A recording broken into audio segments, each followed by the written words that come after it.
Au volant de la nouvelle Nissan Micra, je veux dire qu'il y a quand même quelques petites différences avec la Renault 5 e-Tech, avec déjà une direction un petit peu plus ferme là qu'on peut tester quand on est en courbe. Je trouve que c'est moins souple que le R5, alors ça reste vraiment très maniable. Là, c'est le point commun, voilà, c'est une citadine de moins de 4 mètres de long, très maniable notamment en ville, donc vraiment très facile à déplacer, très facile à manipuler. Donc une direction légèrement plus ferme sans que ce soit choquant. Puis au niveau de la puissance, on a 150 chevaux, donc on a quand même ce qu'il faut pour accélérer. Voilà, si on appuie sur la pédale de droite, la voiture est vraiment très réactive. On a 245 Nm de couple, donc un 0 à 100 abattu en 8 secondes. Voilà, c'est pas des performances de voiture sportive, mais voilà, ça reste une voiture citadine électrique, donc c'est plutôt correct au niveau du dynamisme.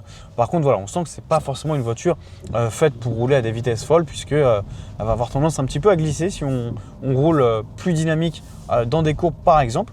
Mais voilà, sinon on a vraiment un très bon confort de conduite dans cette voiture. On est bien assis, bien installé, il y a tout qui tombe bien en main.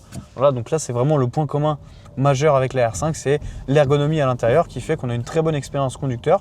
Ça manque peut-être un petit peu de luminosité quand il fait pas beau, puisqu'on n'a pas de toit panoramique. Je rappelle, on a vraiment le même pavillon que sur la R5 avec tous ces petits carreaux au-dessus de notre tête. Donc finalement une voiture très très proche de la R5 même dans sa conduite, mais avec quand même quelques petites spécificités, notamment au niveau de la direction et puis au niveau du confort, on sera vraiment très bien installé à bord de cette Micra.